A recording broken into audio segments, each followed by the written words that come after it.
For more on this, we want to bring in Helen Zia. She's an expert on the massacre and is an activist and award-winning author. Welcome back to the broadcast.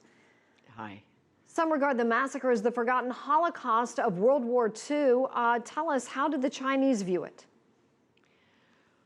Well, the Chinese have not forgotten this Holocaust, and it is something that the rest of the world, and especially Japan, has tried to erase and actually revise history. But in fact, the memory is still there.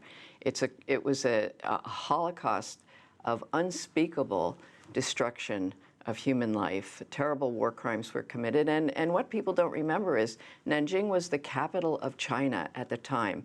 And if you can imagine an army that is unleashed on the civilian population of the capital of any country, of any place, and that there was a rampage of these soldiers, or at this point, you look at the crimes that they committed, and they were of unspeakable horror. Killing contests that were held where they had competitions that were actually featured in Japanese newspapers of how many people could be killed by beheading or with a samurai sword, of rape, mass rape, mutilation, dismemberment, things of babies on bayonets, and things that cannot be forgotten. And so this is a Holocaust that took place. And for the people of China and for Chinese and really human beings across the globe, it's a festering sore. It's something that has never been dealt with, not truly acknowledged, and this is something that continues to live on, even 78 years after this terrible, terrible crime happened. And so it cannot be forgotten. And the people of China and Chinese Americans like myself, who I lost family members in Nanjing in that massacre, it's something that we will never forget and really needs to have some healing that's done. Helen, tell us, why do Japanese scholars, why have they not been able to find common ground with the Chinese and Western scholars in regard to the massacre? It was so long ago. Well, it was long ago, but that's part of the point. I think there's an attempt that's going on to try to bury history instead of facing it. And I don't understand why Japanese scholars want to dispute whether it was 100,000 or 200,000 or 300,000, and whether 20,000 women were mass raped, executed, and dismembered and tortured. Why they would want to dispute the numbers. It's really not the numbers, it's what happened and whether that can be acknowledged.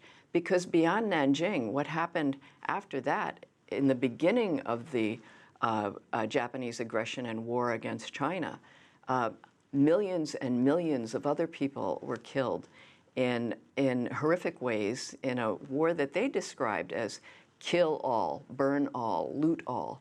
And so the destruction began in Shanghai and in Nanjing in 1937, but it certainly didn't end there and went on for another 8 years, not only in China, but through the rest of Asia.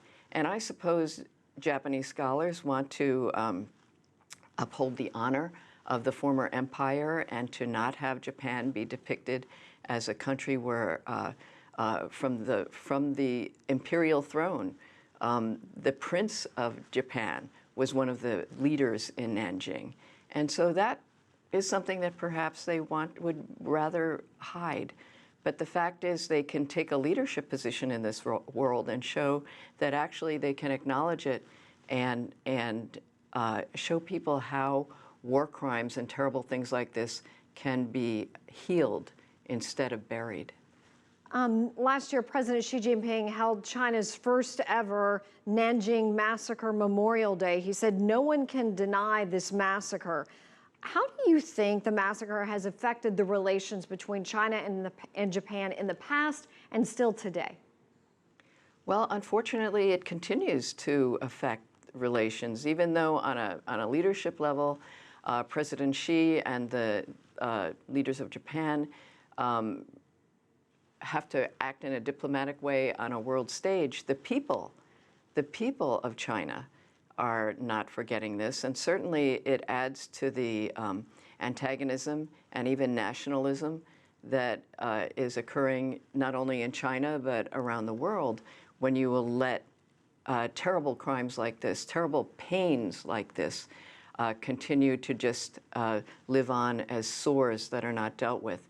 And this is something that's very important in the world today when you look at mass grave sites that are being found and beheadings that are done on television, or the comfort women and the torture of women and kidnapping of girls that continues to happen. How do we address crimes like that that are happening today when we can't even address what took place 78 years ago with countries of such leadership like China and Japan? So it continues to affect people of China, but really all over the world.